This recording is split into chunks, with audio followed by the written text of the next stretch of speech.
belajar fiber optik. Oke, lanjut ya. Nah, sebelum itu, biasa saya perkenalkan diri saya dulu.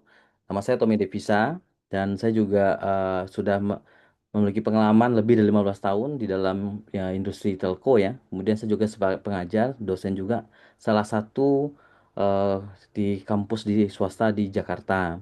Dan kemudian saya juga yang co-foundernya si GoTrend Academy. Nah, juga membawahi untuk yang GoTrend ataupun kita juga ada perusahaan support IT support gitu ya, IT solution gitu. Nah, ini brief saya. Jadi bisa panggil yang Pak Tommy, udah Tom boleh, nggak masalah itu. Karena kalau tak kenal maka tak sayang gitu ya. Oke, lanjut. Nah, kita bicara fiber optik berarti kita harus tahu dulu fundamentalnya seperti apa, dasarnya seperti apa, historis seperti apa. Karena sesuatu kalau kita nggak tahu dasarnya, bagaimana kita akan ngulik lebih dalam lagi. Makanya kita harus cek dulu. Nah, ini bagaimana sih konsepnya seperti apa gitu. Oke, kita lihat pertama adalah sejarah fiber optik. Nah, kalau mungkin teman-teman dan Bapak Ibu yang sudah hadir di sini, kita lihat bahwa serat optik itu ditemukan pertama kali di Jerman tahun 1930. Jadi kalau seandainya dulu kalau kita di Indonesia kan masih pakai kabel tembaga ya, dulu yang misal Telkom itu kan. Nah, dulu itu. Nah, sebenarnya sejak kapan sih kita penggunaannya gitu? Nah, sejak pertama kali ditemukan di tahun 1930-an, kemudian tahun 1950-an udah interest nih. Ilmuwan ataupun researchers itu udah mulai interest terkait bagaimana sih kita teknologi yang si fiber optik ini gitu. Nah, salah satunya adalah ilmuwan Inggris melakukan pengembangan. Pengembangan dari mana? Ini saya udah ada yang temukan awal, ini bisa nggak saya transmisikan datanya? Nah, kemudian berkembang pada tahun 1980, salah satu ilmuwan Jepang juga mengembangkan risetnya juga. Dan melakukan riset juga, nih bisa nggak kita lewatin datanya gitu. Nah, hasil pengembangan ini mampu melakukan transmisi gelombang dengan baik. Jadi, waktu mereka riset, kan kita bicara sebuah kabel. Kabel itu, kalau kita bicara optik, berarti kan serat kaca. Nah, serat kaca, dalam kaca itu bagaimana bisa ditransferkan? Kemudian bagaimana dia bisa membaca? Kok gimana sih pantulan cahayanya? Kan dipelajari gitu ya. Nah, waktu selesai 90 80-an itu mereka temukan nih, oh ternyata bisa nih kita bawa gitu kan. Dia bisa nih kita kita bawa data dari kabel optiknya gitu. Nah, kemudian di Indonesia sendiri dipelopori ataupun diimplementasi oleh PT Telkom dan Indosat pada tahun 1996. Kenapa? Karena kan dulu memang Telkom utama ya, yang ada Indosat sama yang Indosat kita ya. Dan dulu Indosat itu masih punya pemerintah, tapi kan semenjak ya Presiden kita Megawati udah dijual ya. Nah, sekarang udah punya private bukan BUMN lagi gitu. Nah, tapi Telkom kan masih sampai sekarang. Jadi diadopsi lah. Nah, pada saat itu adopsi ini untuk menghubungkan di jalur backbone-nya. Jadi kalau kita dulu bicara fiber optik, pasti rata-rata kita nggak bisa melihat kabel optiknya secara langsung. Kenapa? Karena teknologinya masih untuk backbone-nya gitu. Belum untuk di dalam sampai end user-nya. Nah, perkembangan seperti ya, sehingga kita mungkin belum familiar. Tapi seperti yang udah saya sampaikan tadi bahwa mulai tahun 2012 mulailah nama teknologi GPON ya, di mana semua rumah itu sudah pakai fiber optik atau yang sering kita sebut dengan FTTH gitu ya. Nah, lanjut. Oke, kita lihat lagi. Kita bicara definisi tadi kan sejarahnya. Nah, kemudian kalau kita lihat definisi apa sih sebenarnya fiber optik? Nah, fiber optik adalah teknologi kabel transmisi data berkecepatan tinggi yang menggunakan serat kaca atau plastik sangat halus. Mungkin setebal rambut manusia, ini rambut kita nih, mungkin ambil satu helainya, kita koreng itu sekecil itu. Nah, untuk mengirimkan sinyal informasi dalam bentuk pulsa cahaya. Nah, pulsa cahaya seperti apa? Nanti akan kita kita bahas gitu ya. Jadi kalau yang teman-teman semua, Bapak Ibu yang join hari ini, kalau belum pernah melihat aslinya, ketika kita buka kabel fiber optik itu ada asar tuh. Dia di dalam banget. Dalam itu akan muncul. Nah, itu tipis-tipis rambut kita. Nah, itulah yang kita sambung menggunakan ada namanya splicer ya. Jadi Kalau memang lihat di ini nih, di tiang-tiang ada kabel, misalnya di tiang Telkom atau tiang provider lain ada kabel warna hitam. Nah, itu kabel optik itu. Memang di luarnya itu ada jaket ya. Jaket di dalamnya itu dia ada tuh satu kaca dalamnya satu sebagai intinya itu atau disebut dengan core. Nah, bisa dilihat juga di sini di bagian ini ya. Nah, di dalamnya ini nih baru ada, nanti kita lihat di detailnya itu. Nah, kemudian teknologi ini menjadi tulang punggung internet modern karena mampu mengirimkan data berkapasitas besar atau bandwidth besar dan jarak jauh secara cepat, stabil, dan minim gangguan elektromagnetik. Nah, karena memang didesain kebutuhan data kita kan besar, apalagi sekarang peningkatan AI. Berarti kan butuh backbone yang besar tuh, butuh bandwidth yang besar. Nah, sampai saat ini satu-satunya teknologi kita yang bisa membawa untuk media transmisinya adalah fiber optik. Karena fiber optik ini bagian dari media transmisi. Kalau yang belajar di jaringan, kan kita ada media transmisi, ada yang wireless, ada yang wire, ada yang satelit. Nah, yang wire inilah ada yang kabelan ataupun koaksial ataupun fiber optik. Nah, fiber optik inilah yang satu sampai sekarang nggak bakal bisa tergantikan sampai sekarang ya. Kenapa? Ini dengan kabel inilah bisa dibawa untuk yang band yang besar. Dengan ditambah dengan kombinasi ini ya perangkat ya, teknologi perangkat. Tapi media jaringannya itu adalah fiber optik. Sampai sekarang ini menjadi yang terbaik. Nah, semua provider atau penyedia di seluruh dunia itu pasti menggunakan fiber optik. Gitu ya. Nah, fiber optik ini kenapa? Oh, dikatakan serat cepat. Cepatnya gimana? Karena dia serat kaca dan transmisinya menggunakan cahaya, maka dia mengadopsi kecepatan cahaya. Nah, kecepatan cahaya berapa? 300.000 kilometer per jam. Jadi cepat kan? Kalau kita bicara karena memang adopsi gitu. Cahaya kan cepat tuh. Kalau kita kalkulasikan 299.000 sekian, tapi di speaking standar 300.000 misalkan. 300 juta 300.000 per detik. Nah, kan kencang tuh. Kilometer per detik kan kencang kan? Nah, itulah simulasi dengan transmisi fiber optik. Maka dikatakan cepat. Kemudian dikatakan stabil. Stabil kenapa? Karena stabil ini dia tidak ada namanya interferensi. Nah, kalau kita bicara di dalam wireless, otomatis kan kita ada bicara frekuensi.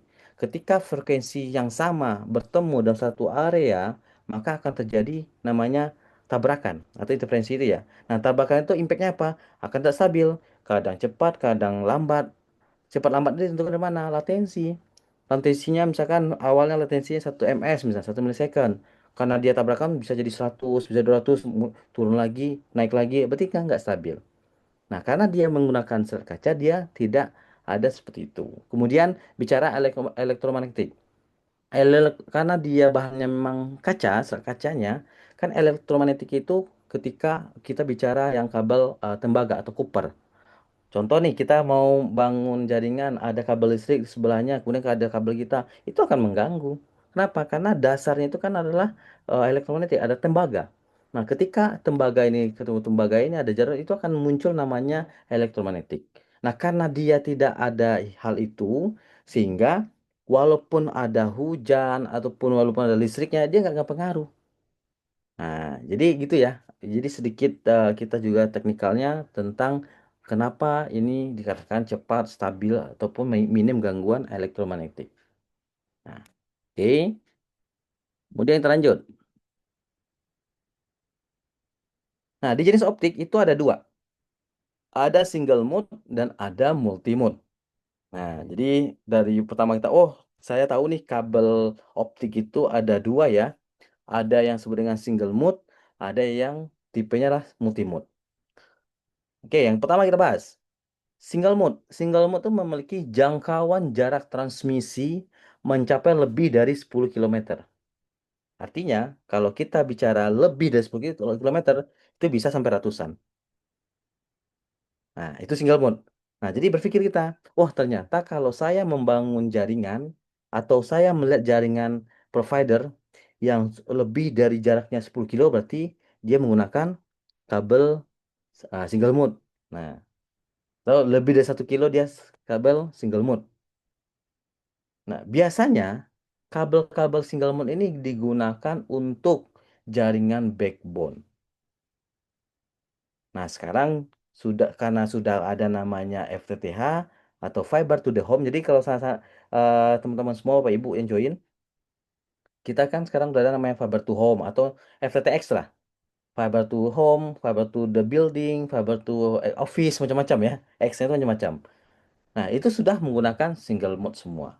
Tapi kalau kita bicara dulu, yang menggunakan single mode semua kabel backbone. Kabel backbone itu apa Jen? Kabel backbone itulah kabel yang menghubungkan antara jaringan POP mereka. Misalkan kalau di Telkom itu ada namanya STO, STO-A, STO-B, jaraknya 40 kilo, 50 kilo itu dia hubungan dulu. Nah, kalau sekarang karena udah ada FTTH, itu juga sudah masuk ke rumah. Itu menggunakan single mode. Nah, kemudian kalau multimode, bagaimana Pak Jan? Kalau multimode, itu memang satu, dia keterbatasan jaraknya. Kenapa?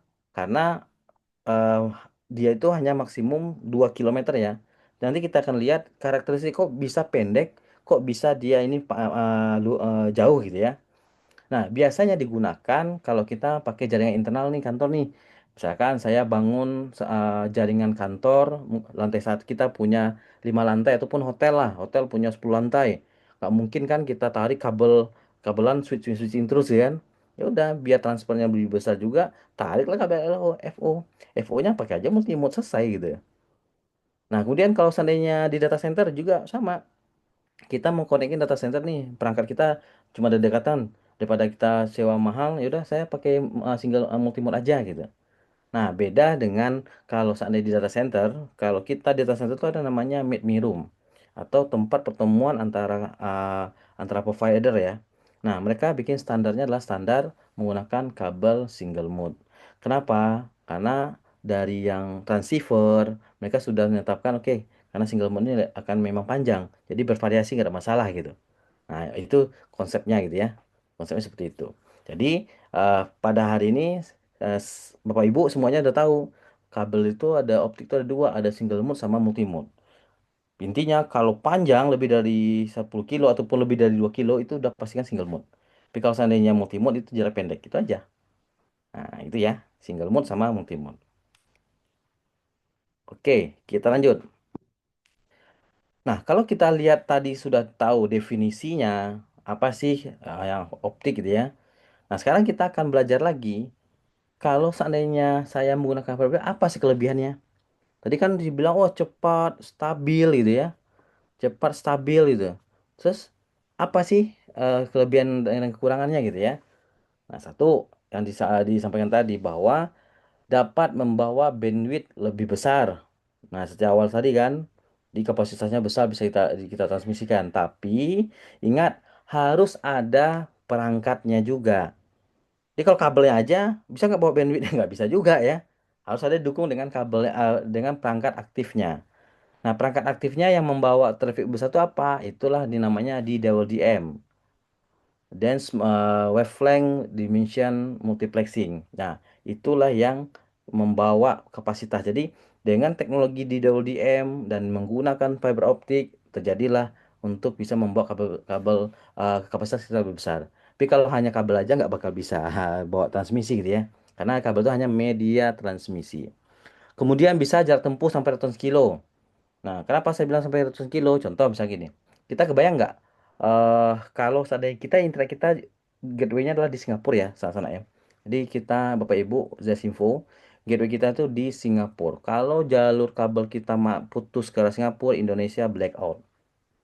Nah, kemudian oke, kalau statementnya jika sampai putus ke arah Singapura itu blackout, emang kabelnya seperti apa sih? Nah, kabel kita dari Jakarta ke Singapura ada dua, ada yang lewat terestrial atau bicara terestrial itu adalah bicara di darat, ada yang menggunakan SKKL, sistem komunikasi kabel laut. Nah, itu memang menggunakan kabel laut. Nah, relasinya apa? Di laut itu ada namanya repeater ya. Kita bisa langsung tembus 1000 kilo tanpa kita transit lah gitu. Pertanyaannya, emang di laut itu 1000 kilo bagaimana kabelnya? Nah, inilah salah satu manfaatnya kalau menggunakan single mode. Kenapa?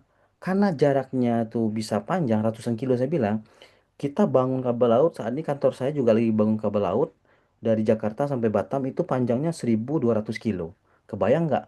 1.200 kilo bisa hidup nggak itu? Ini bisa menggunakan apa? Satu menggunakan adalah single mode-nya dan tambah teknologi lain. Tapi yang yang saya pahami adalah untuk yang single mode bisa sampai ratusan kilo sampai ribuan kilo. Nah, gitu. Jadi kita mau bangun, oh, mungkin nih Bapak Ibu, saya punya ide, saya mau bangun jaringan juga deh, atau mau bekerja di ISP. Oh, pasti ini akan ketemu. Apalagi di telco, wah pakai kabel apa? Nah, ini kemudian ini single mode jaraknya berapa ini dan lain. Itu akan bisa ditemukan dalam kegiatan bekerja di ISP ataupun di telco. Kemudian maintenance murah. Nah, kenapa dibilang ke maintenance murah? Karena kan dia kabelnya kita ini ya cara misalkan kalau putus kita bisa sambung langsung gitu ya. Jadi nggak sulit lah kalau seandainya microwave misalkan. Wah ini putus nih kita setting dulu berapa redamannya. Oh ini pointingnya lari ini. Oh ini cek lagi ini. Oh banyak lah kita pasti kalau ini kan nggak ketika ada advokat kita temuin advokat kita jumper kita kita splicing selesai gitu. Makanya kenapa dibilang maintenance murah. Nah, yang terakhir, teknologi tulang punggung seluruh jaringan dunia. Jadi seluruh dunia itu menggunakan kabel fiber optik. Nah, oke. Kemudian kita lihat ini ya. Saya ini lompat dari sini. Kemudian kita lihat bahwa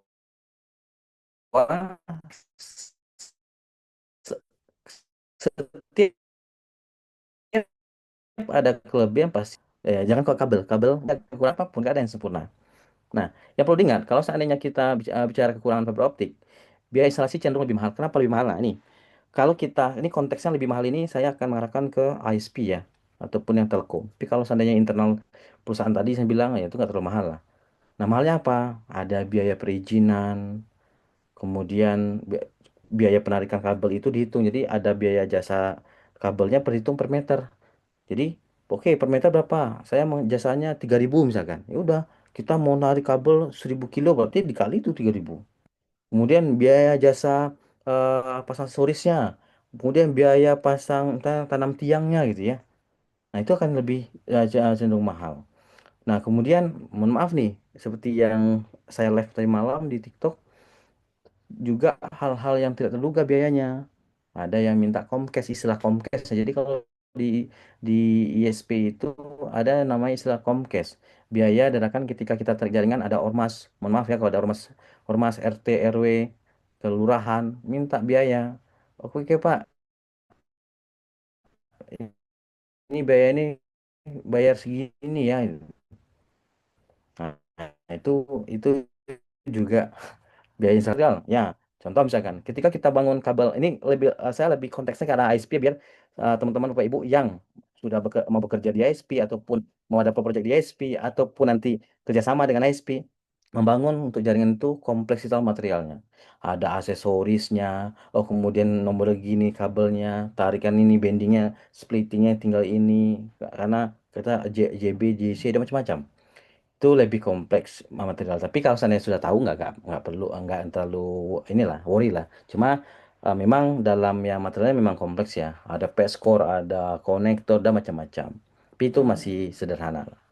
Kemudian kalau seandainya yang kekurangan itu ya namanya dia kabel baik pun di udara pun di tanah. Jadi ada istilahnya KT sama KU ya. Jadi kalau KT itu kabel tanah. Kalau KU kabel udara. Nah, kabel tanah itu memang kabel kita lewat di bawah tanah nih. Kabel udara yang lewat memang kita dari tiang. Nah, kalau kabel tanah biasanya musuhnya apa? Kalau seandainya pelebaran jalan, perbaikan perbaikan misalkan PDAM, perbaikan digali itu kan. Nah, ternyata cangkul tuh atau kena beko, istilahnya kena beko, nah, putus nah. Itu risikonya. Tapi walaupun kita kan di standarnya kabel tanah tuh ada. Jadi kita harus bangun untuk kedalaman itulah 1,5 meter ya. Jadi yang mau project ya, mau project ya FO, kalau kita kabel tanah itu harus 1,5 meter kedalamannya. Nah, itu pun 1,5 meter. Kalau seandainya lagi ada pelebaran jalan ya udah wassalam putus juga itu. Nah, itu satu. Tapi kalau yang day to day selama jalur itu nggak ada masalah itu aman. Nggak ada misalkan ada kegiatan itu aman. Nah, kalau yang udara yang paling potensi. Kenapa potensi yang udara? Karena di atas misalkan.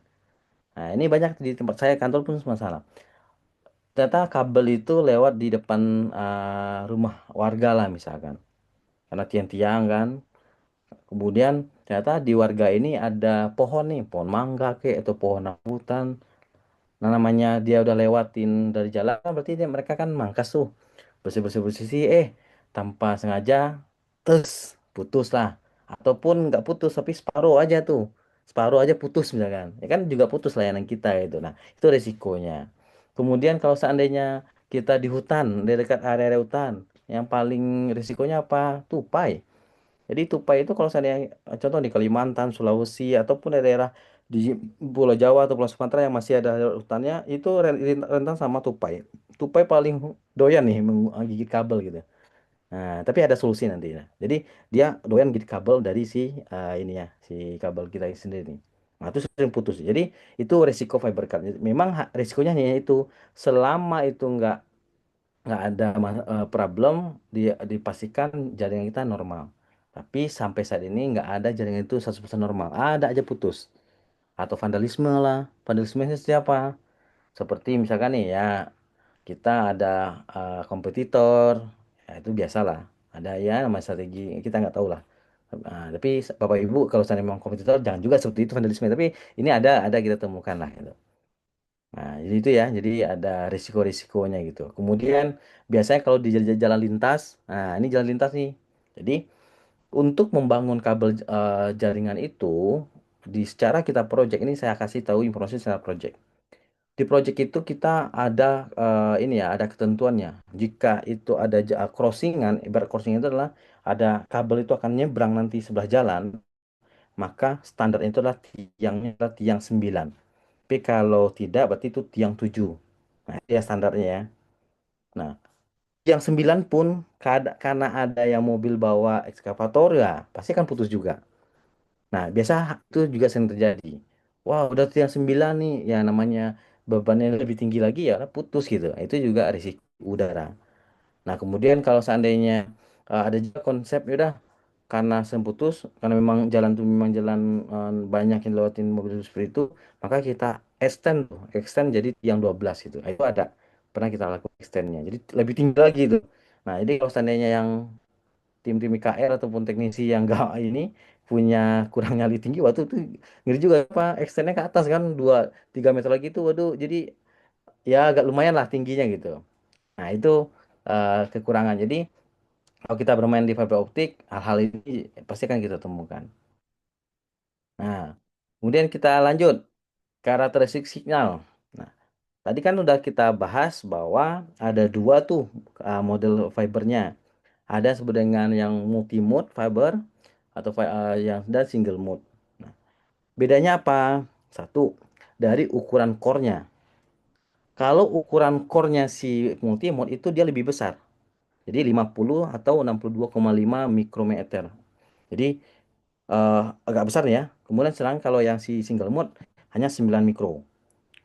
Nah, yang kedua, karakteristiknya kalau seandainya ini yang di posisinya multi mode, dia mengirimkan signal itu secara pantulan seperti cermin.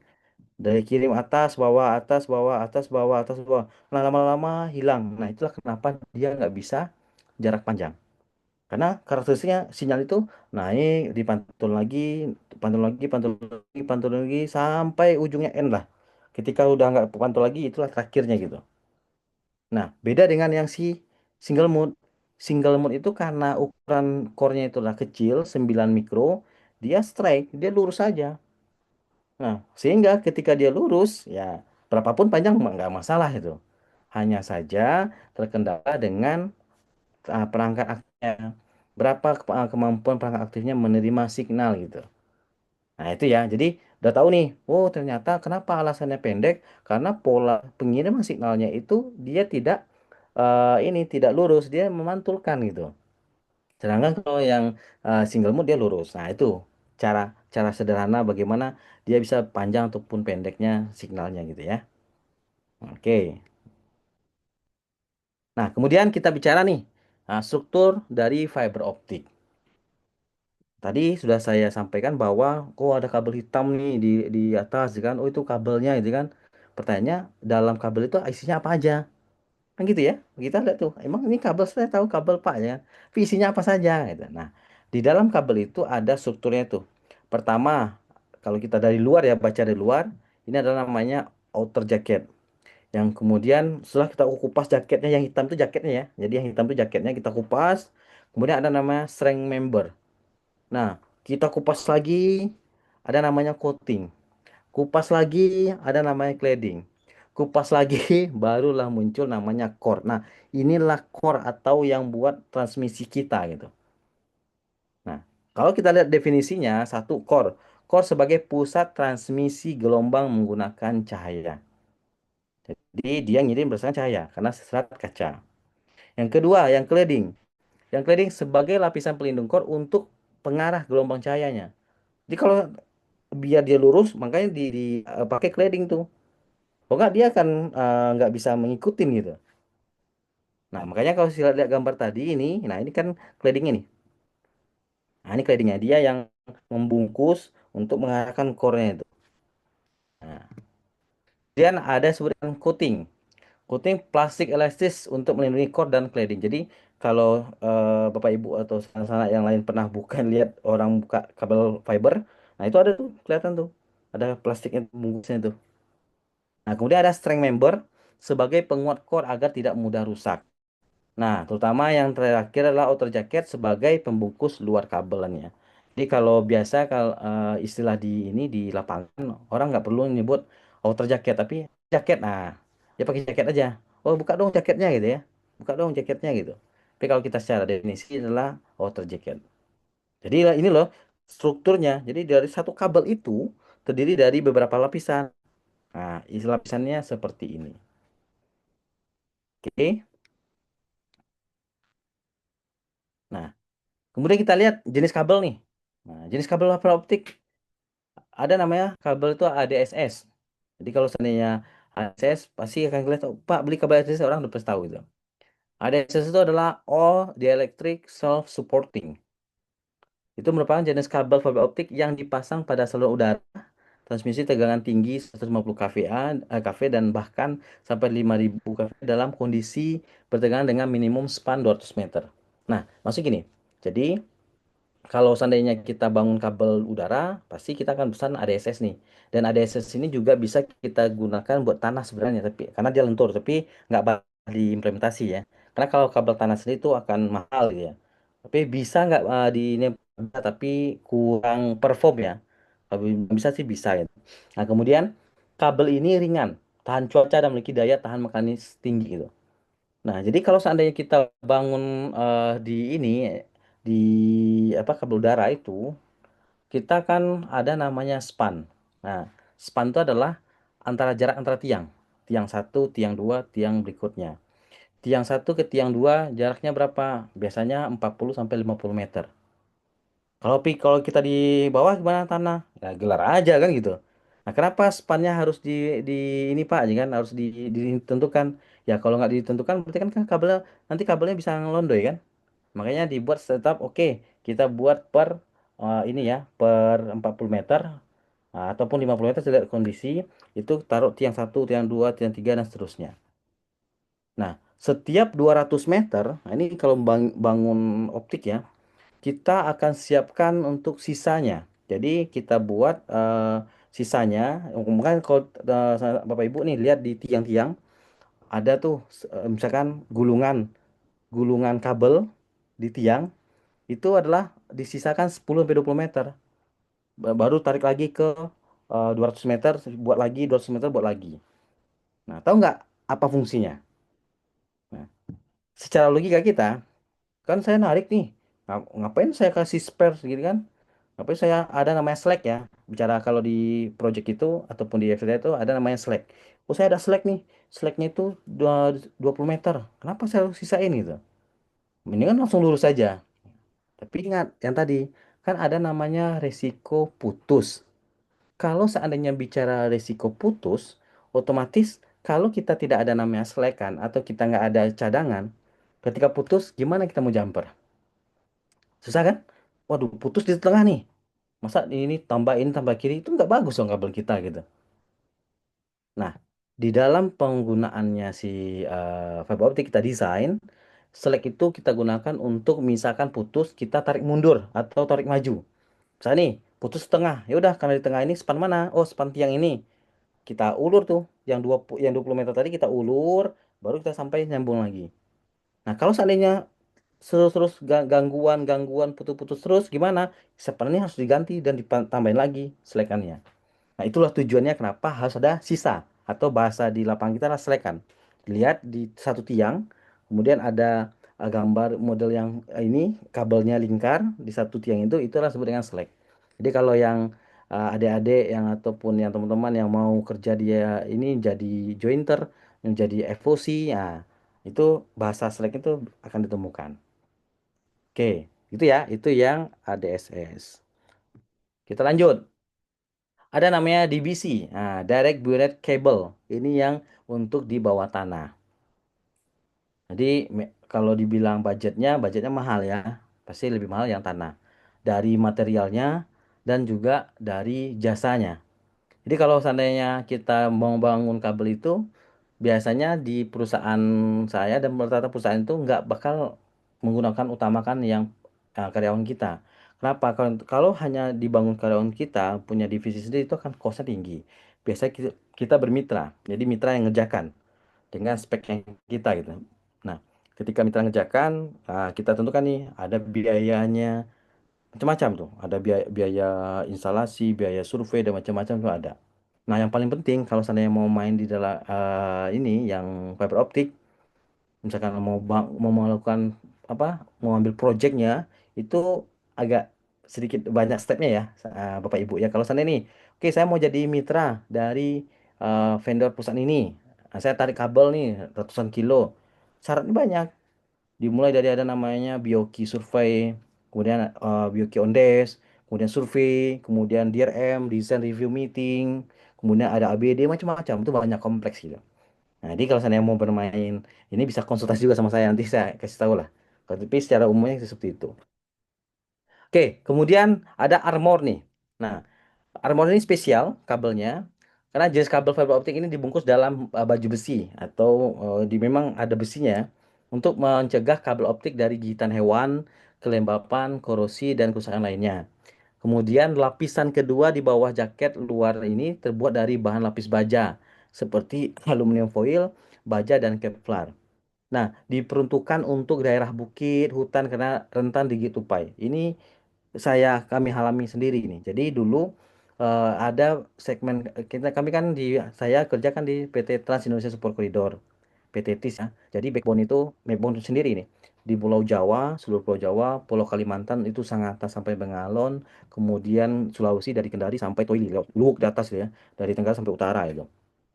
Jadi sering tuh gangguan tuh. Kok putus lagi gitu gitu pai ya. Kok putus gitu pai lagi nih. Pas dilihat, jadi hari kita monitoring tuh malam-malam tuh jam 12 malam, disengaja tuh monitor, ternyata benar di videoin tuh. Enak aja tuh tupai itu makan. Jadi memang kabel yang lucunya waktu itu dicoba, ada kabel yang udah putus nih, dibiarin, kemudian ada kabel yang aktif. Di bersebelahan malah yang digigit itu yang aktif. Sampai-sampai kita heran, wah ini kok tupai tahu yang mana yang aktif ya, enak ya kali yang aktif ya gitu. Karena kabel yang putus itu ada sebelahnya, kabel yang aktif itu ada juga. Malah yang dimakan tuh tetap kabel yang aktif, kabel yang putus nggak dimakan. Putus lagi tuh, gangguan lagi. Nah, karena kita ini juga ownernya punya pabrik kabel namanya PT Jembo Cable, dibuatlah spesial. Nah, dibuatlah yang pakai armor ini, dibuat spesial di mana kabel itu panas tuh. Jadi kalau kita pegangnya tuh panas. Kalau dia panas, otomatis kan tupai nggak gigit. Yang kedua, karena sering tadi ada rabasan kalau kita di luar pulau ini seperti Kalimantan sama Sulawesi, tantangannya lah, misalnya nih teman-teman PLN nih kan lagi melakukan perapian kabel. Nah, tapi tanpa sengaja ada yang putus gitu kan, ataupun warga ada yang lagi perapian ada putus gitu ya. Nah, itu kan bukan disengaja ya, tapi namanya itu banyak hal-hal gitu lah. Nah, karena tanpa sengaja itu kena gitu. Nah, kan itu kan jadi risiko, gangguan lagi. Berarti kan experience customer kita kan akan berkurang. Wah, ini provider mati mulu. Padahal kita udah berjuang nih, memang kena terus gitu kan. Nah, idenya apa? dibuatlah kabel armor, kemudian lapisan sebaja sehingga kalau ada yang mau pangkas pakai pakai parang ataupun kapak pun nggak putus. Kenapa? Karena ada bajanya kan di watak tuh nggak putus. Kemudian digigit itu juga apalagi yang tupai nggak bisa. Nah, alhamdulillah sampai sekarang itu aman. Jadi semenjak kita ganti kabel itu udah ada nggak lagi risiko ini ya, risiko untuk gigit tupai, kemudian ini apa? Kemudian untuk yang motongnya itu. Memang kabel itu jadi berat. Kenapa? Kan ada bajanya itu. Nah, satu dari ukurannya akan nambah, bebannya akan nambah. Yang kedua juga itu biaya mahal. Nah, karena memang produksi sendiri itu diolah sama ownernya gitu ya. Nah, itu bicara armor. Nah, kemudian yang terakhir kita bicara masalah drop core. Nah, inilah drop core yang masuk ke kabel ke rumahnya Bapak Ibu nih atau teman-teman semuanya. Jadi, kalau kita berlangganan layanan FTTH, layanan broadband, apapun providernya, pasti sekarang sudah masuk kabel warna hitam kan? Nah, kalau historinya dulu, kabel hitam itu dulu kita masih zaman-zamannya Speedy karena saya juga engineer Speedy dulu ya. SPD itu kita namanya DW, drop wire. Drop wire itu adalah wire artinya kan kabel. Kabel ya ini yang tembaga ya, Cooper ya. Nah, itu masuk dulu. Di mana kita kupas tembaganya, masukin ke roset, pasang ini ke arah modemnya ataupun ke arah splitternya. Pasang lah itu atau telepon. Nah, kalau sekarang sudah namanya drop core atau DC. Nah, ini warnanya sama, pasti warnanya tetap hitam. Nah, di DC ini ada dua jenis. Ada yang selingnya ada dua. Nah, selingnya di sini nih, yang seling buat tanah ini. Dan ada yang selingnya tiga gitu ya. Nah, itu buat yang si drop core-nya. Nah, rata-rata drop core ini digunakan untuk layanan FTTH atau Fiber to the Home. Jadi yang di rumah-rumah Bapak Ibu semua itu disebut dengan kabel drop core. Nah, jadi kalau saya lihat, wah di rumah ini, oh kabel hitam nih, oh iya, ini kata Pak Tommy ini kabel drop core ya. Nah, drop core itu terhubung ke tiang. Jadi dari rumah kita terhubunglah ke tiang. Nah, di tiang itu ada namanya ODP, Optical Distribution Point. Nah, sebagai tempat titik distribusi ke arah pelanggan. Nah, itu kabel drop core. Oke. Nah, kemudian kita lanjut. Nah, lanjut ini tentang jenis konektornya. Tadi kita bicara kabel. Kalau kabel terus nggak ada konektornya gimana kan gitu ya. Udah ada nih kabel, saya ada nih saya kabel tarik gitu kan, kemudian saya mau nyambungin pakai apa, ini kan kabel tuh kalau dibuka kan udah kelihatan tuh core-nya yang seperti tadi nih contoh ya ini. Nah, di core ini ataupun yang core-nya ini udah dibuka itu, terus saya mau colok kemana, pasti kita harus ada namanya konektor. Nah, di dalam fiber optik itu banyak konektornya. Saya ngambil yang populernya aja ya. Jadi dari yang konektor itu dimulai dari ada yang FSMA, FDDI, Scon, TST, SC, SC duplex, LC, Apache dan macam-macam. Nah, di sini saya rangkum yang sering digunakan aja. Seperti FC, Fiber Connection. Nah, FC gimana modelnya? Nah, FC ini, nih. Jadi, kalau seandainya ciri khasnya itu kabelnya bulat, depan kepalanya itu bulat. Dulu zaman-zamannya ya di tahun 2012 2011 yaitu pokoknya sampai tahun 2011 itu banyak backbone itu menggunakan atau OTB-nya, Optical Terminal Box-nya itu menggunakan konektor ya FC. Jadi caranya apa? Nanti kalau di konektor itu ada tuh di ujungnya ada pentungan besi. Nah, kita cek di OTB sesuai dulu, udah sesuai, plug. Nah, baru kita putar. Nah, itu dulu tuh. Itu yang menggunakan FC. Kemudian kalau kita ke arah perangkat, perangkat misalkan saya bilang tadi ada switch, ada router, ada yang DWDM. Nah, ini menggunakan namanya LC atau Lucent Connector. Jadi yang kecil tuh ini. Jadi dia LC itu adalah yang kecil. Nah, ke semua perangkat menggunakan SAP transceiver itu menggunakan yang LC. Nah, jadi kalau seandainya teman-teman semuanya kalau lihat, wah ini kepala kecilnya, oh ini kata Pak Tommy ini adalah ini LC gitu ya. Kemudian SC itulah subscriber connector. Nah, itu yang diumumkan, yang dipakai oleh FTTH. Nah, FC ini gimana? SC-nya gimana? SC itu nih, dia adalah besar ya. Kok lebih kalau ini kan kecil nih kotaknya. Nah, ini lebih besar. Nah, FTTH pakai SC itu. Baik dari ODP-nya, baik dari apa ODC-nya ataupun dari OTB kita itu semuanya pakai SC. Nah, Makanya kalau seandainya Bapak Ibu nih lihat di rumah ada modem, nah lihat belakang modem itu kan ada kabel tuh, kabel yang drop core langsung pasang konektor, nah pasti konektornya ini. Ya, lihat aja misalnya habis habis kita workshop, lihat oh ya di rumah ada ini ya, pasang internetnya. Coba cek belakangnya. Oh iya benar nih, kepalanya ini. Ini artinya adalah tipe konektor SC. Tipe konektor SC itu hanya digunakan umumnya untuk FTTH. Kalau di jaringan switch, kemudian kita pakai router itu nggak menggunakan SC ya. Nah, Bapak Ibu ingat ya, kalau saya mau oh switch to switch nih, saya mau pakai yang ini fiber optik gitu ya. Kayak arah switch itu nggak ada yang menggunakan SC. Tapi kalau OTB-nya iya. Nah, kemudian ada selektifnya ini juga sering pakai. Nah, yang paling ini ya, yang paling jarang itu yang spesial, nah, itu adalah I2000. I2000 ini biasanya hanya digunakan di perangkat DWDM untuk jalur laut. Karena waktu itu saya waktu sama di Jawa Tengah. Nah, dari perangkat di WDM laut itu biasanya konektor ini. Dan di depan kepala ini ada besi ya. Jadi karena dia powernya kuat, interface itu jadi dia akan melekat tuh pakai besi tuh dikunci. Jadi kalau yang biasa FC ini kan hanya colok biasa aja tuh. Kalau ini enggak, ke perangkat tuh kita baut lagi tuh. Karena memang ini digunakan spesial untuk transmisi power yang lebih besar gitu. Nah, kalau di rumah nggak pernah, saya pastikan nggak pernah yang dapatnya E2000. E2000 itu hanya ada di penerapan kabel laut dan di bagian di DWDM. Tapi kalaupun DWDM di darat, nggak juga pakai ini. Ini hanya yang di DWDM laut. Kenapa? Nah, sedikit. Di DWDM itu ada dua. Ada yang menggunakan Raman, ada yang menggunakan EDVA, si optical source-nya. Nah, yang menggunakan Raman itu adalah yang menggunakan port ini. Nah, di Raman itu hanya diterapkan rata-rata di laut. Adapun yang terapkan di darat itu dia langsung panjang jaraknya. Nggak seperti 50 kilo, 60 kilo gitu ya. Nah, itu just info aja gitu.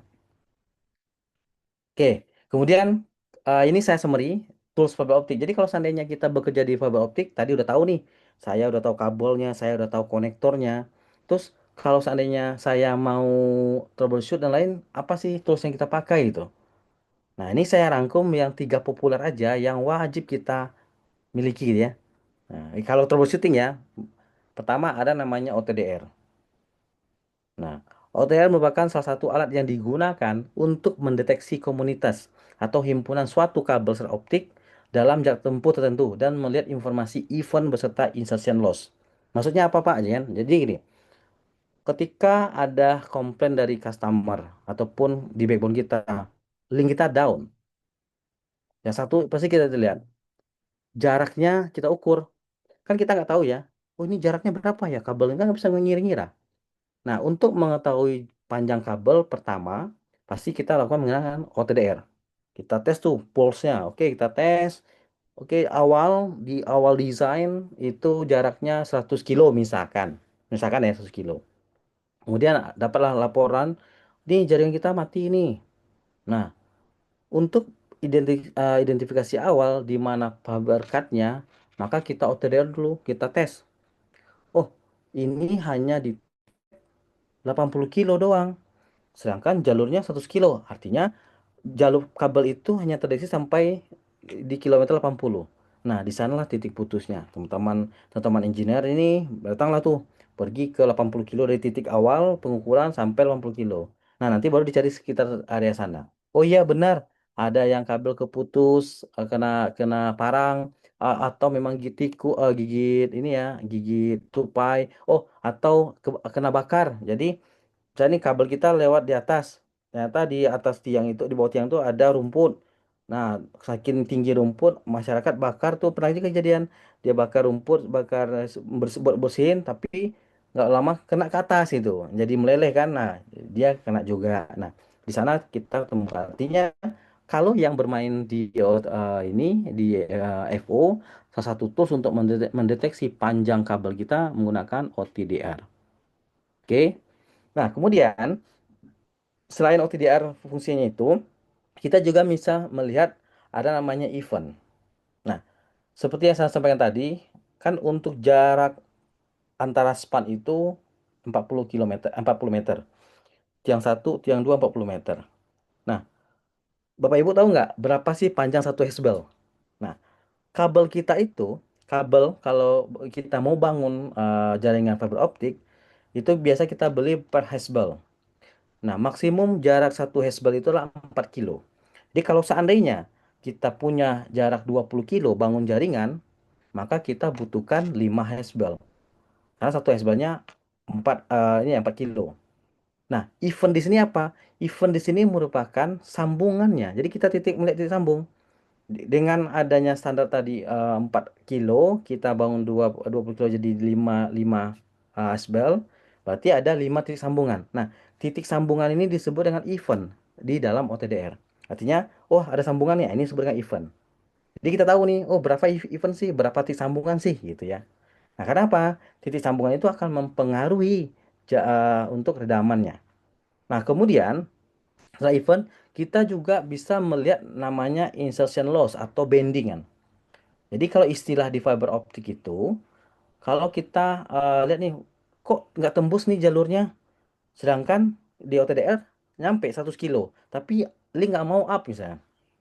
Pas dicek, oh iya, ternyata ada bending. Nah, istilah bending itu apa? Istilah bending itu adalah karena kabel kita kan tadi kan lurus nih, strike. Jadi kabelnya ini melengkung. Jadi melengkung, karena dia ada lengkungan, signalnya itu nggak lurus tuh ngirimnya. Maka sinyalnya akan bias. Nah, bias itulah yang menyebabkan ada penambahan redaman. Nah, ketika redaman itu bertambah dan spesifikasi perangkatnya itu sudah melewati threshold, akan terjadi down layanannya. Nah, untuk itu kita cek nih fungsi OTDR. Oh ya, ada bendingan di kilometer sekian. Kita datang ke sana, oh, kita perbaiki, baru normal lagi. Nah, itu butuh knowledge-nya tentang OTDR. Jadi, OTDR itu selain kita mengukur jarak, kita juga bisa mengetahui berapa event, juga tahu kita nih, ini masalah bendingnya di mana. Karena bending itu kritikal banget gitu. Kita bengkokin aja tuh kabel ke peskor itu akan muncul juga namanya bending. Bending itu istilah ya. Jadi akan mengakibatkan kenaikan kenaikan di redamannya. Makanya kalau seandainya kita mau menggulung kabel itu harus presisi. Misalnya nih di OTB, di roset kita gulungnya memang lingkaran. Makanya kalau dilihat dari joint closure itu udah ada aturan tuh keliling tuh posisinya. Nggak sembarangan. Wah, saya putarnya aja enggak. Kenapa? Karakteristik tadi sinyalnya ngirim nih, ngirim gitu ya. Tapi kalau seandainya kita gulung sembarangan ya udah wassalam. Bisa jadi core-nya patah ataupun core-nya rusak, nggak bisa lewat. Nah, itu ya fungsi OTDR. Itu paling wajib diketahui. Kemudian ada OPM, Optical Power Meter. Alat yang memiliki fungsi untuk mengetahui seberapa kuat daya dari sinyal cahaya yang diterima dari pengirim. Maksudnya apa? Misalkan tadi ada perangkat nih yang ngirim sinyal ya. Jadi di optical itu kan ada pengiriman sinyal. Anggap dari POP. Kita ingin tahu nih di tempat lokasi kita, misalkan jaraknya 10 kilo. Berapa sih sinyal yang kita terima? Kan nggak bisa kasat mata kan?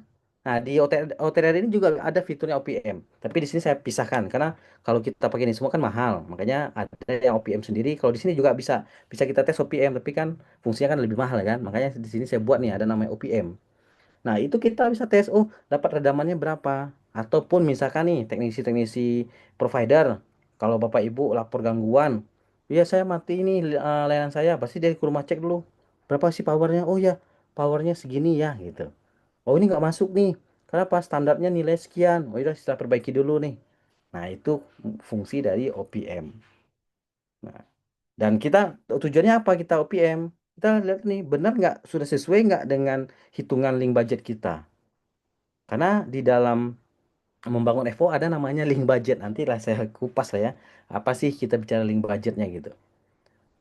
Nah, kemudian ada namanya OFI, Optical Fiber Identifier. Alat yang digunakan atau alat yang memiliki fungsi untuk mengetahui signal yang terdapat pada kabel optik tanpa dilakukan pemotongan kabel selangsung. Contohnya, tadi di sini kan kita proses OPM berarti kan kita cabut ya. Kita cabut, kita tes di OPM. Nah, oh dapat power nih. Terus bagaimana kalau seandainya kita lagi mau cari tracing kabel nih, kabel putus. Kemudian kita lihat kabel ini ada power nggak? Padahal kan kabel putus itu kan dia nggak ada ujung-ujungnya. Di tengah nih, gimana kita mau lihat nih? Atau di JC-nya gimana kita mau deteksi ada power nih? Nggak mungkin dong kita putus, kita tes dong. Siapa tahu yang kita putus itu ternyata ada link yang digunakan. Mati dong layanannya gitu ya. Nah, untuk mengidentifikasi itu ada namanya alat OVI. Jadi waktu di core itu kita tempel tuh alat ini. Ketika ada redaman, ada power, oh ini lagi dipakai nih, berarti bukan ini. Kita cek lagi, oh ini yang loss, baru kita potong, kita ganti gitu. Nah, itu yang harus kita ketahui juga. Oke, nah mungkin itu yang saya bisa sampaikan tentang pengenalan dasarnya terkait masalah fiber optik. Nah, setelah ini kita akan masuk ke dalam sesi tanya jawab.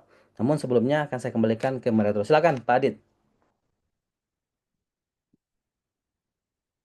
Oke, terima kasih kepada Pak Tommy yang telah menjelaskan pembelajaran tentang fiber optik kepada kita. Nah, bagi kakak-kakak yang mau bertanya, silahkan open mic ya. Kita buka sesi pertanyaan, 3 pertanyaan dulu.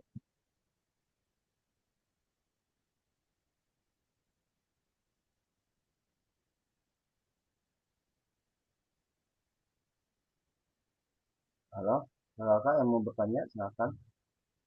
Boleh open mic, boleh chat juga.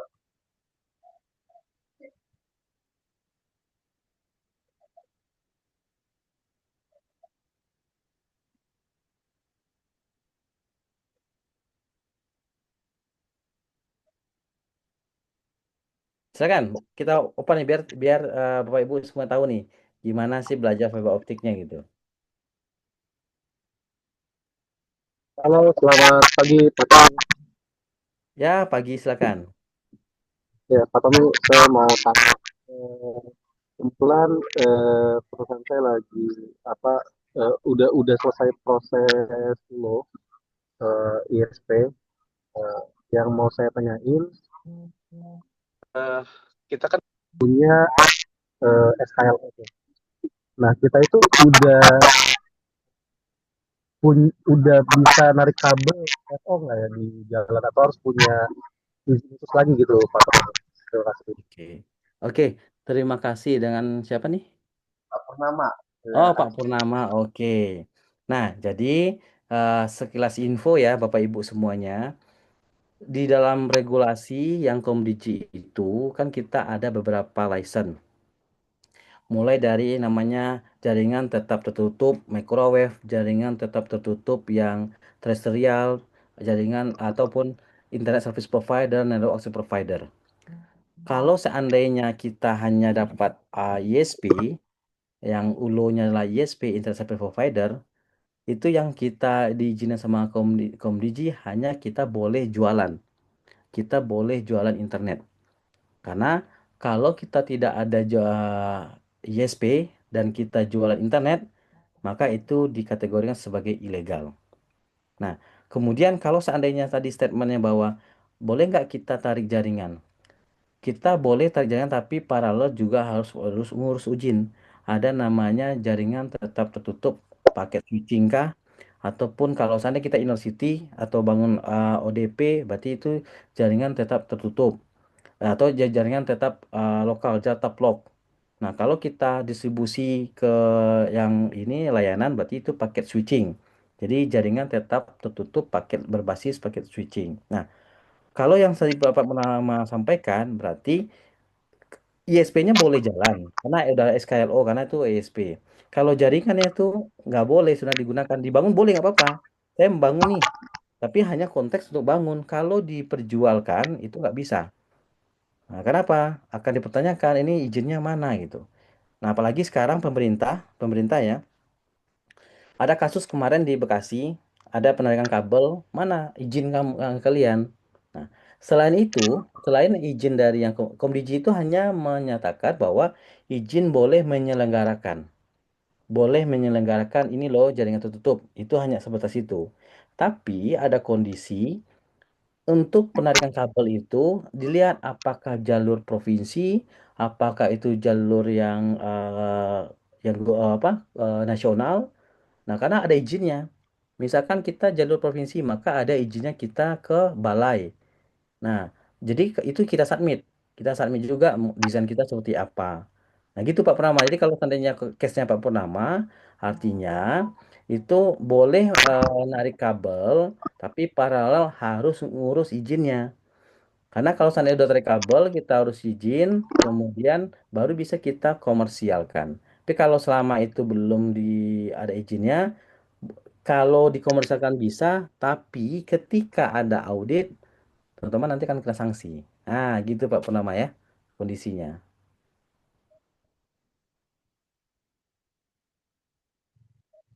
Cukup jelas ya?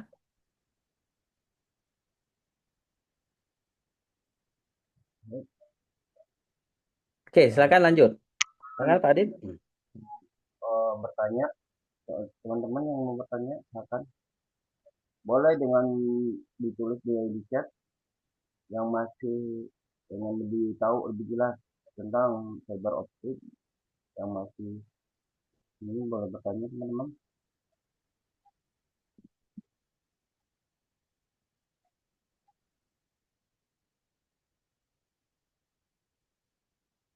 Mumpung yang ini ya, mumpung di sini silakan. Jadi tambah tuh keuntungannya nanti kalau sudah memahami ini bisa saja kalau ada yang mau kerja di ISP, mau kerja di ini apa di atau yang udah kerja sih udah kerja nambah knowledge itu bisa itu. Karena apa yang kami paparkan ini adalah sesuai yang dibutuhkan di lapangan. Ya, teman-teman ada Halo, yang selamat siang. Ya, silakan. Iya, Pak. Pak Tommy, terima kasih Pak Adit. Boleh tanya Pak, kalau DWDM itu tadi kan disebut DWDM juga Pak ya. Ya. Apakah ada semacam gambar atau visual yang bisa dilihat seperti apa sih Pak DWDM itu gitu Pak? Oke, siap Pak Denis. Kebetulan yang di present ini saya belum masukin ya.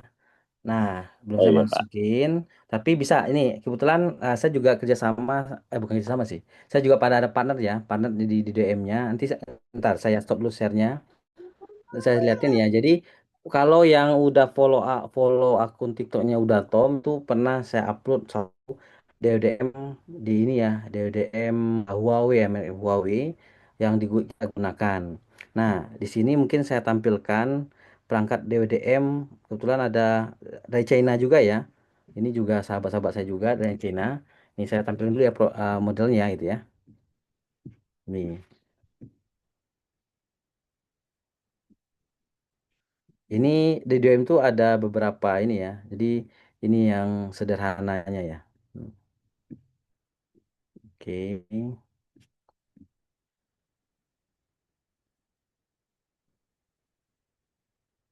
Ini use case-nya ketika kita udah ini ya, udah kelihatan ya. Oke, saya view dulu full. Nah, ini cerita gini. Kalau seandainya kita lagi punya ini jaringan backbone kita, ini saya full dulu ya. View full slide. Oke. Tadi kita sudah bahas masalah ini ya, panjang kabel kita itu ya. Jadi di mana untuk si kabel optik ini bisa mendukung jaraknya lebih jauh gitu. Nah, kemudian walaupun ada kabel optik, pasti harus ada perangkatnya. Nah, salah satu perangkatnya kita sebut adalah DWDM. Nah, di DWDM itu dia ada beberapa segmentasi. Ada yang buat backbone, ada yang buat metro, ada buat yang akses. Nah, ini sini ada simulasi salah satu brandnya ATF. Ini simulasinya kita punya jaringan jaraknya 100 kilo. Ya, jadi dari set A, set B 100 kilo. Nah, perangkat DWDM ini perangkat DWDM-nya. Kita mau bangun kapasitasnya 200 giga itu ya. Nah, bisa kita buat seperti ini. Jadi kita bisa mensolusikan model. Jadi DDM seperti ini aja nih. Ini gambar DDM nih. Nah, ini perangkat DDM-nya.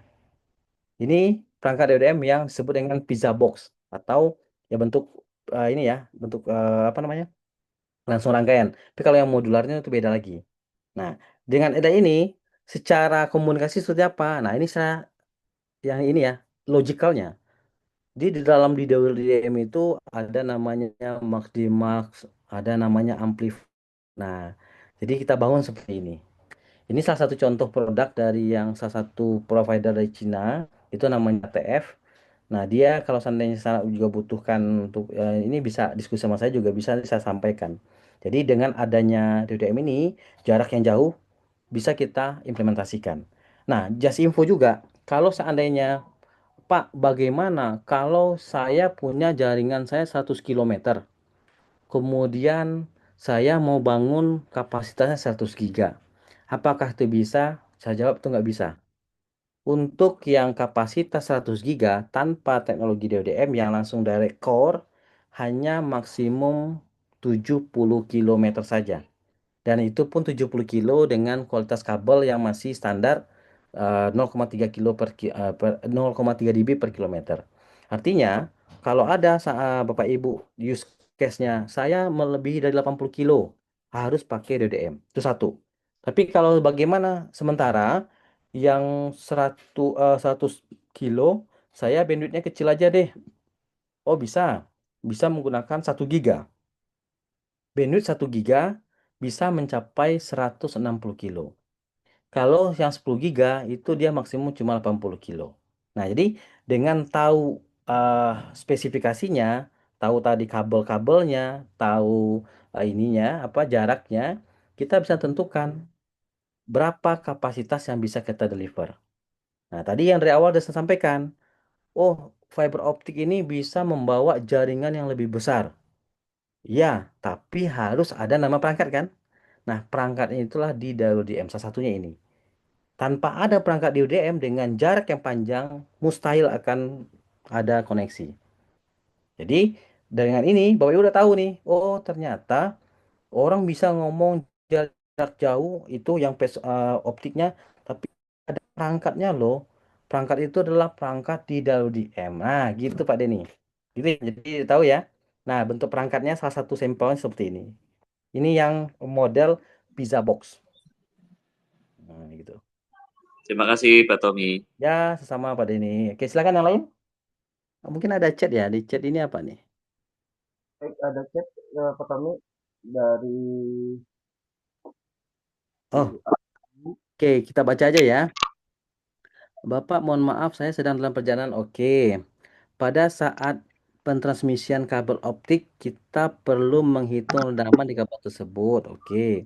Mungkin boleh diinfokan, Pak, bagaimana pemilihan kabel yang tepat dan margin span loss agar performa jaringannya tetap aman. Ya, Pak. Oke. Nah, balik lagi ya. Satu. Nah, ini cara waktu kita planning. Ketika kita planning bangun jaringan, kita tak pasin dulu mau berapa kapasitas yang kita lewatkan. Jadi, misalkan Pak, saya mau membangun jaringannya dengan kapasitas 100 giga, tapi jaraknya itu 100 kilo, udah pasti DDM itu jawabannya satu. Tapi kalau seandainya Pak, saya nggak pakai ini, nggak pakai DDM, tapi saya pakai direct core aja langsung, jaraknya cuma 50 kilo Pak. Nah, itu bisa kita hitung. Nah, caranya bagaimana menghitung? Nah, satu, di dalam kabel optik itu ada namanya span loss. Kalau kabel baru yang baru keluar dari pabrikannya, biasa dikasih range span lossnya lah 0,1 sampai 0,2. Itu udah paling bagus, 0,2 dB per kilometer. Nah, kalau kita bicara 0,2 dB per kilometer, artinya span kita itu adalah 70, atau gini, kita simulasikan ya. Nah, saya simulasikan deh biar enak nih.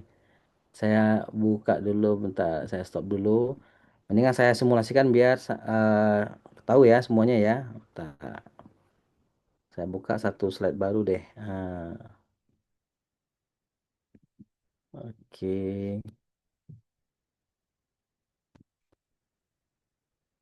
Hmm.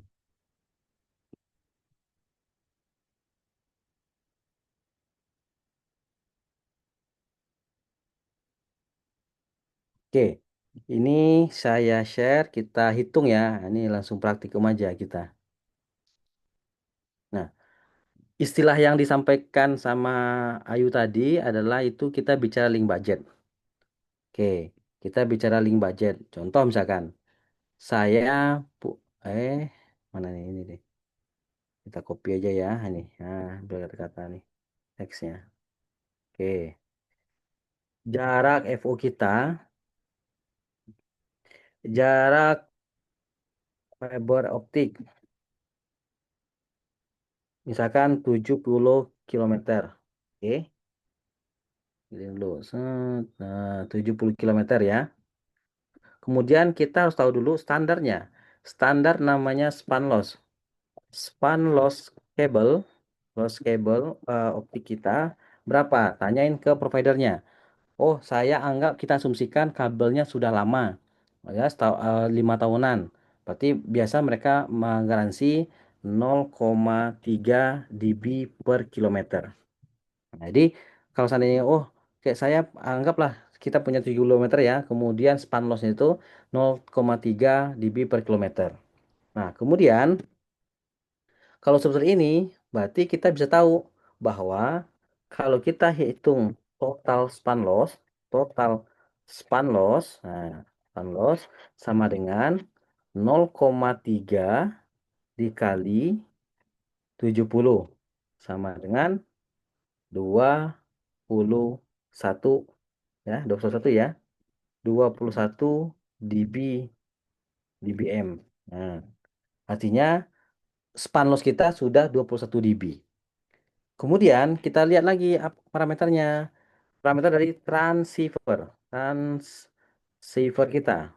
Anggap kita bangun 100 giga ya. Transceiver berarti kalau 100 giga itu adalah QSFP 28. Nah, di 828.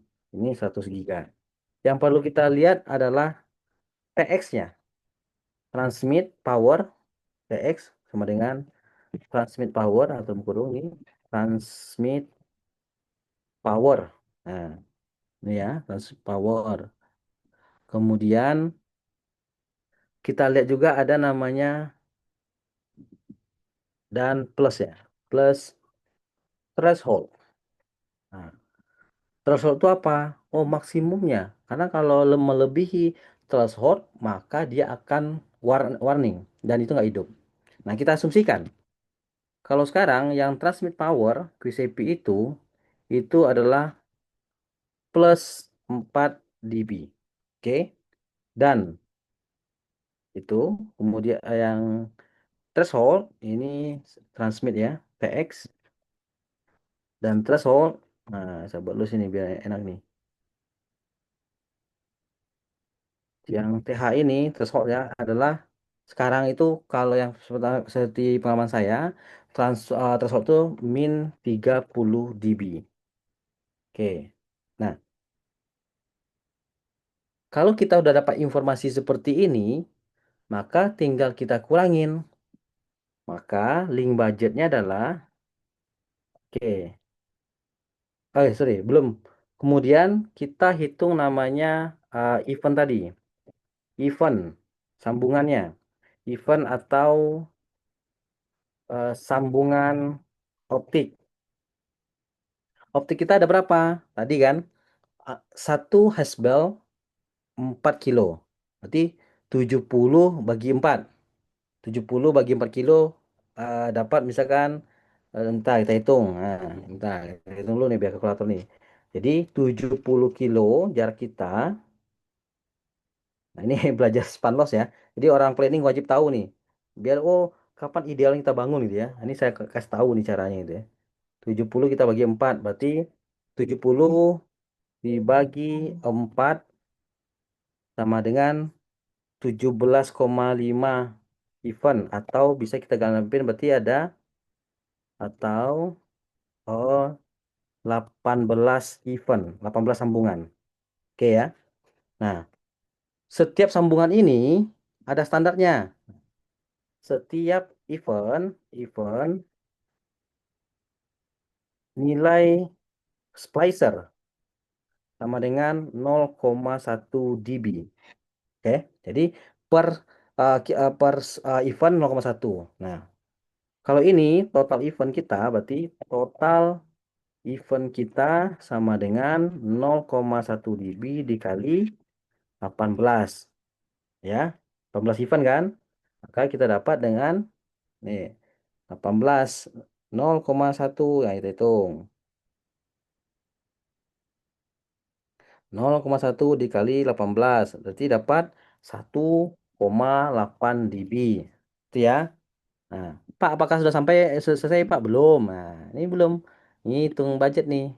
Nah, ini saya hapus dulu. Nah, oke. Ini satu. Berarti parameter kita sudah ada jumlah jarak fiber optik, ada span loss-nya, total span loss, kemudian transceiver, udah tahu informasi transmit power dan threshold, kemudian ada event sambungan kita, kemudian ini, dan yang terakhir adalah patch score.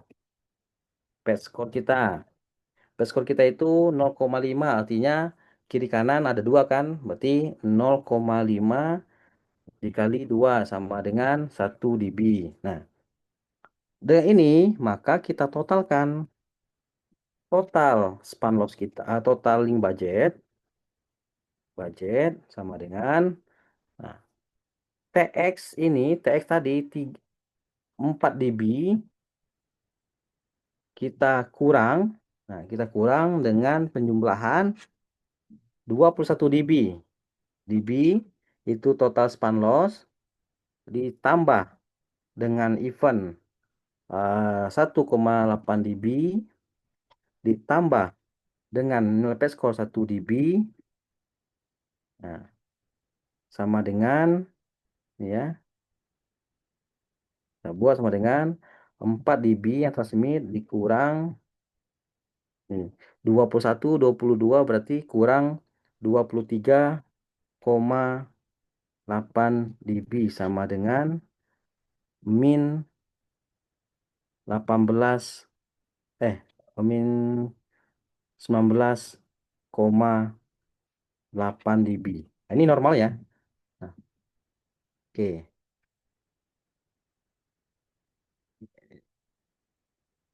Ini udah dapat nih. Apakah ini udah masuk? Ah, belum. Masih ada tambah lagi.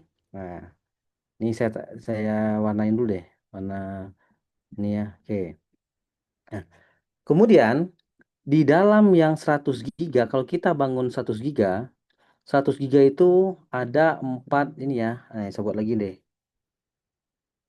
Nah, copy dulu. Ini kecilin.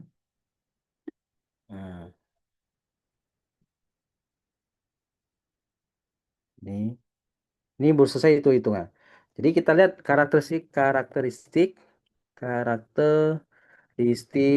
dari QSFP 28. Satu, dia memiliki 4 channel atau 4 lambda atau 4 lambda. Oke, kita bahas ya. Nah, oke, nih. Jadi dia ada 4 lambda ya. Nah, kenapa harus ini diperhatikan? Karena dia 4 lambda, nilai dari min 19 ini ketika masuk ke dalam perangkat, dia tidak min 19, melainkan ada penambahan, penambahan redaman lagi, penambahan konversi optikal sebesar 4 sampai 6 dB. Nah, ini ya. Tadi kita dapat ini karena ada karakteristik ini di 100 giga, maka kita wajib lagi tambah 6 dB nih. Nah, tambah lagi ada ini sini kita buat penambahan tambahan nilai eh, lambda power power konversi QSFP. Sama dengan anggap kita maksimum 6 dB ya. Artinya hasilnya adalah hasil hasil hasil akhir sama dengan min 19 dB ditambah ini tambah min dalam kurung 6 dB.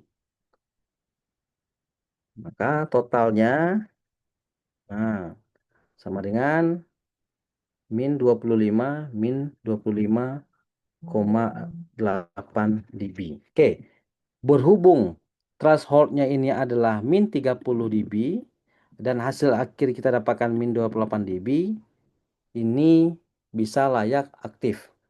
Nah, kemudian marginnya kita, kalau saya standar margin, saya bikinkan standar margin adalah 3 dB. Tujuannya apa saya bikin standar marginnya 3 dB? Agar ketika ada potong-potong kabel fiber cut itu bisa masih masuk dalam toleransinya. Kalau kita terlalu mepet, misalkan thresholdnya min 30, tapi kita min 29. Hari ini hidup, ketika ada fiber cut, putus. Jadi cara menghitung optimalnya biar biar sesuai dengan redaman kita, pastikan satu kuncinya ya, kita tentukan berapa bandwidth yang kita mau deliver. Nah, itu ya. Jadi dari yang Ayuni, tentukan berapa bandwidth yang kita mau deliver, kemudian kabelnya. Nah, kabelnya itu kita menggunakan kalau backbone menggunakan lambda 1550 yang G654. Itu pilih satu. Kemudian yang margin span loss-nya yang tadi karena kita 100 giga dan threshold-nya transceiver-nya adalah min 30 dan kita hitung berapa link budget kita. Nah, standarnya saya bikin 3 dB sehingga 3 dB itu untuk alokasi ketika ada fiber-fiber cut. Nah, dengan hitungan seperti ini, kita sudah layak komunikasi datanya. Jadi ketika seandainya ada potong fiber cut, tadi kan splicer 0,01, berarti kan nggak nambah banyak gitu ya. Tapi kalau selalu mepet, ya nanti akan masalah. Dan yang kedua, pastikan juga perangkatnya mampu untuk menerima bandwidth yang ini dan menerima panasnya power dari transceiver. Ada perangkat yang nggak mampu tuh karena terlalu jauh, dia nggak kuat terima, yaudah panas. Ketika dia panas, intermittent itu layanannya. Nah, itu cara menghitung agar performansi jaringan kita tetap aman. Nah, itu ya, mungkin kalau ada pernah dapat kelas yang lain detail seperti ini di lapangannya. Nah, ini dijamin saya di lapangan seperti ini hitungannya. Hitung span loss-nya, kemudian berapa event-eventnya, berapa loss patch score-nya. Dihitung, kemudian berapa kita kasih alokasi marginnya gitu. Nah, margin itu tergantung penyesuaian perusahaan sendiri. Nah, tergantung kebijakan perusahaan. Kalau saya sih 3 dB. Karena 3 dB itu saya nilai itu udah tinggi tuh. Dan kalau yang DWDM saya kasih 5 dB. Gitu ya. Kejawab ya, Ayuni ya. Nah, itu caranya ya, cara yang hitungnya.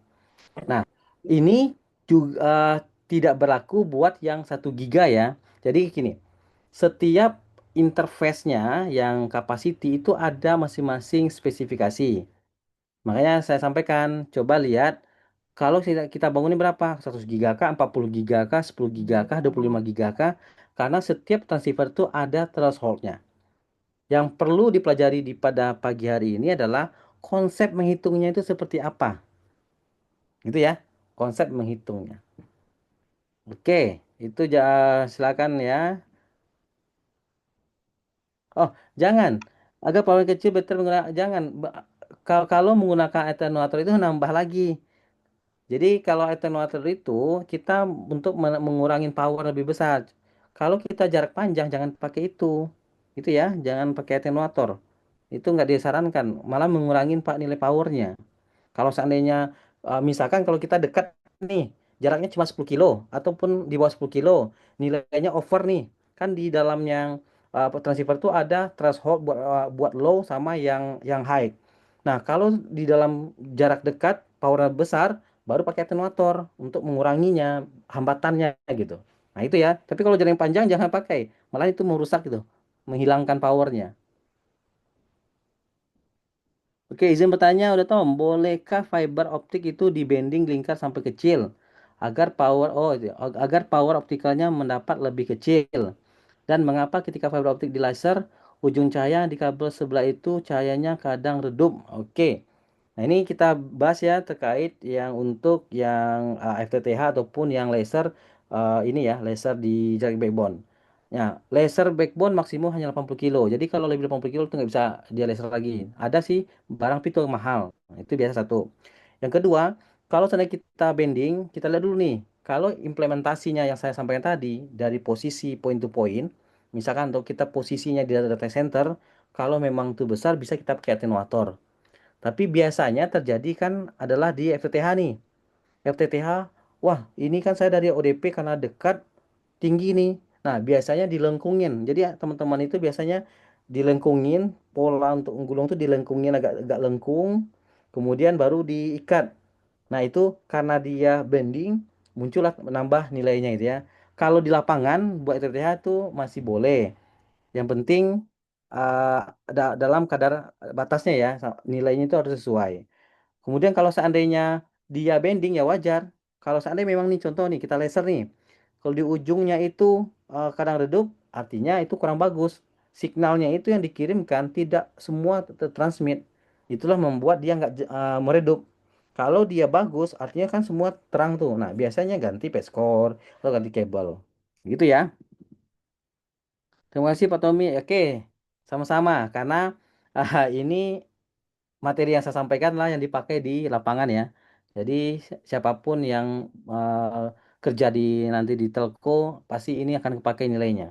Mau project, mau operation, nah ini akan seperti ini hitungannya. Cuma nilai ini sih nggak saya. Jadi saya sekali lagi ya, link budget itu tergantung dari apa yang kita bangun. Perhitungan ini bisa nggak Pak? PDDM beda lagi ya. Kalau DDM beda lagi. Nah, ini hanya direct core langsung. Kalau DDM nggak seperti ini ya. Ada spesifik lagi. Dan ingat, harus sesuai dengan kapasitinya. Nah, jadi, wah, hitungan Pak Tommy pakai min 30 nih thresholdnya. Sedangkan saya 10 giga, wah nggak juga, nggak bisa gitu. Jadi, saya sekali lagi nih, saya disclaimer bahwa hitungan yang threshold itu berdasarkan spesifik masing-masing dari transceivernya. Baik itu 100 giga, baik itu 40 giga, 25, atau 10 giga, atau 1 giga, semuanya beda. Nggak ada yang sama nilainya. Gitu ya. Oke, paham? Sampai sini paham? Nah, satu lagi nih. Oke, mungkin kita belum. Tadi kita bicara konektor, kemudian ada bicara pet score. Nah, pet score di dalam di FTTH khususnya yang memain FTTH ada yang menggunakan konektor Apache UPC, kemudian ada yang ya Apache SC sama yang UPC SC ya. Identitasnya gimana? Kalau Apache itu warna hijau, kalau UPC itu warna biru. Nah, kalau kita di dalam bangun FTTH di ODP-nya, dia menggunakan UPC warna biru, dan di last mile-nya kita gunakan di ONT-nya adalah APC warna hijau, maka akan ada selisih 3 dB. Misalkan nih, ketika saya testing di OPM dapat min 19, ketika masuk ONT pasti akan jadi naik jadi min 22. Kenapa? Karena perbedaan konturnya di dalam UPC sama APC itu kelihatan. Kalau APC dia agak miring dikit tuh. Nah, dia kalau seandainya APC dia agak miring dikit itu akan kelihatan. Tapi kalau seandainya yang UPC itu dia datar. Nah, itulah menyebabkan ada bias 3 dB gitu ya. Nah, itu jadi mohon perhatikan itu ya. Mohon perhatikan itu. Bapak kira-kira recordnya bisa atau tidak ya Pak? Ah nih, udah dijawab sama host kita, host Gotren. Nanti akan di-share sama Pak Adit di YouTube ya. Nanti silakan di-subscribe YouTube-nya. Nah, palingan ini saya spill nanti di ini aja. Di apa? Di TikToknya, TikTok udah Tom ya. Oke, silakan kalau ada lagi yang nanya, masih ada waktu 20 menit lagi. Silakan kalau ada yang mau nanya. Nah, ini ya, saya besar ini. Nah, jadi gitulah Bapak Ibu ya cara menghitung. Nah, bagian planning nih, yang kerja di bagian planning kebetulan saya juga yang planning di networknya, jadi hitungan seperti ini gitu.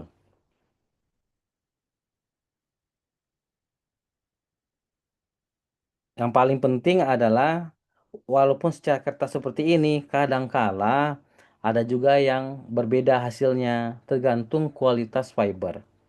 Nah, yang paling penting sekali, yang paling harus diperhatikan, kita di fiber ini jangan patokannya jarak. Oh, jarak saya cuma 10 kilo, pasti nilainya rendah kok enggak. Yang kita perhatikan adalah dB-nya, span loss-nya. Walaupun 10 kilo, tapi banyak putus, banyak yang eventnya besar-besar, kemudian ada bending, bisa saja dia akan hancur kualitasnya. Jadi sekali lagi, kalau kita bermain di dalam fiber optik, pastikan jangan hanya melihat kilometer utama. Kilometer itu yang kedua. Yang pertama adalah kualitas span loss kita. Jarak pendek kalau span lossnya jelek, ada bending yang banyak, itu sama aja bohong. Nah, jadi itu tips dan trik kalau lagi bangun kabel ya, untuk yang performance linknya. Nah, kalau di sini saya sama tadi kan, di kalau uh, QSP 28 ada 4 channel. Kalau yang QSP 10 giga hanya satu channel. Sehingga kalau satu channel, apa yang nilainya kita testing di OTB, pasti akan itu nilainya beda dikit dengan ke perangkat. Karena tambahan pet score ya. Nah, tapi kalau yang 100 giga, ketika kita testing power OPM dari OTB, ketika masuk ke perangkat itu akan naik nilainya. Nah, itu ingat ya. Jadi, jangan debat nanti nih. Wah, kan di OTB nilainya sekian nih. Harusnya nggak jauh dong masuk ke perangkat. Statement itu benar kalau dia hanya pakai 10 giga. Tapi kalau seandainya pakai yang 100 giga, statementnya salah. Nah, jadi banyak keliru itu. Biasalah, biasa kalau teknisi kan, wah ini kok dapat kok nilainya -16 misalkan. Tapi naik naik ke perangkatnya -20. Perangkatnya salah ini. Oh, QCP-nya rusak ini. Peskornya nih udah ganti peskor enggak juga, oh naik juga. Ganti SCP sama juga. Kenapa? Oh ganti perangkat nggak mungkin. Memang karakteristiknya seperti itu. Nah, banyak keliru di sana. Jadi banyak yang tadi sih, wah beda nih rusak perangkat ini. Padahal memang karakternya gitu. Nah, inilah kita diskusi. Oke, silakan ada lagi pertanyaan?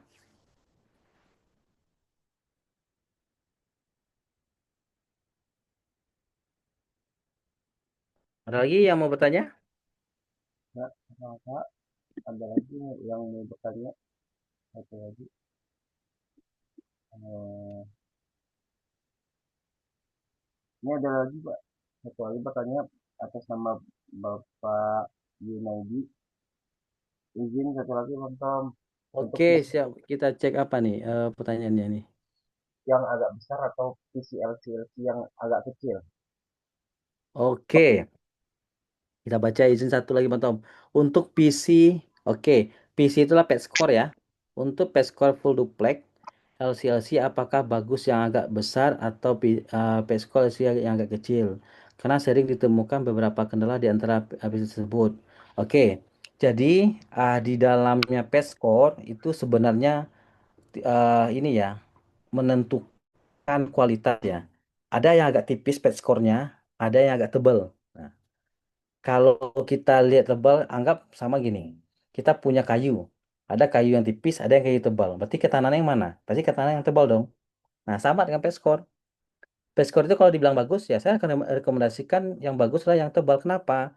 Kalau yang tipis, riskannya ketika kita lagi gulung atau kita lagi trackable, nggak sengaja ke bending, udah cepat rusak.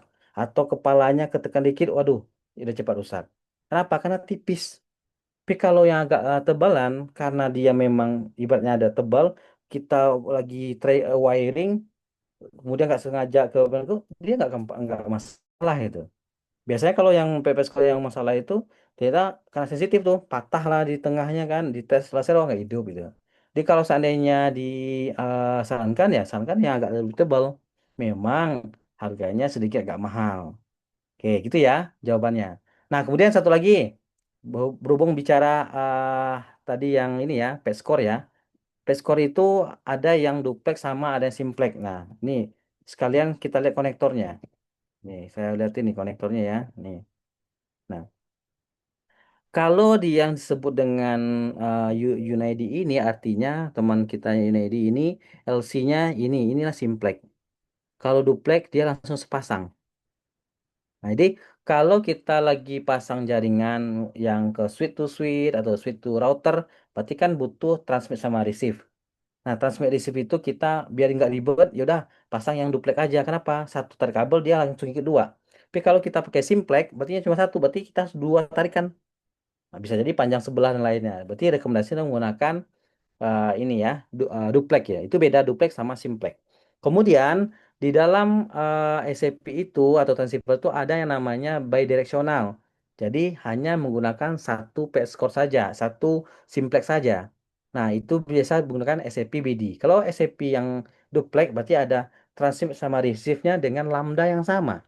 Tapi kalau seandainya menggunakan yang bidirectional, itu dalam satu kabel, satu pet score itu terdapat perbedaan lambda antara transmit sama receive.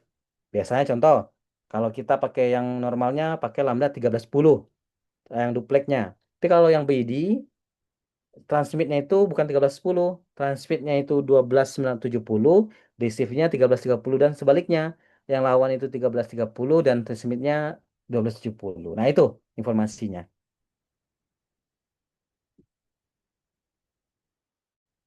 Oke, ada lagi? Silakan. Mumpung masih ada waktu ya. Waktunya berapa lagi Pak Adit? 10 menit lagi ya Pak Adit ya? Lagi Pak Tommy. Kita, Oke, silakan.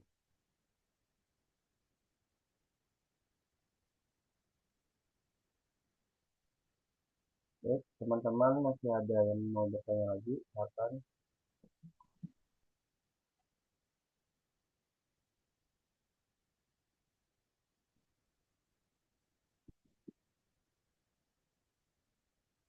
Oke, mungkin bisa di close Pak Adit. Mungkin teman-teman udah paham, udah nggak ada lagi pertanyaan. Ya, baik, izin kita sebelum kita menutup webinar pada hari ini, izinkan kita memperkenalkan platform yang menyiarkan ini adalah Gotren Academy. Nah, Gotren Academy adalah sebuah platform pelatihan pengembangan keterampilan di bidang teknologi dan digital skill. Nanti teman-teman bisa lihat di IG kita Gotren Academy yang kemarin teman-teman follow up itu banyak materi-materi tentang digital, silakan dipelajari dan boleh di-share ke teman-teman teman dekat atau keluarga yang ingin paham tentang Gotram. Dan kita juga buka pelatihan tentang pelatihan IT dan kebetulan juga kita juga buka kalau ada pekerjaan pengenalan project tentang IT. Gitu. Kita juga bisa backupnya. Nah, baik teman-teman, sebelum kita tutup, mohon dibuka open kameranya untuk kita dokumentasikan. Teman-teman, apakah ada bisa buka open kameranya? Oke,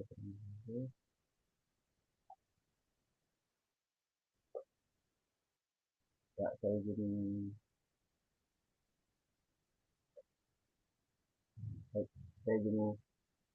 ya.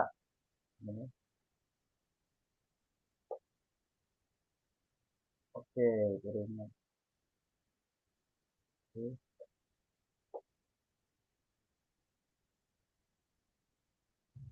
Nah,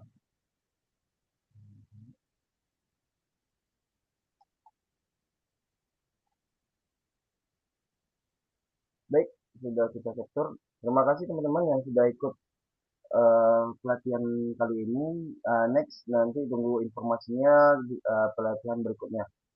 Terima kasih. Assalamualaikum warahmatullahi wabarakatuh. Waalaikumsalam warahmatullahi wabarakatuh. Terima kasih Bang Tom.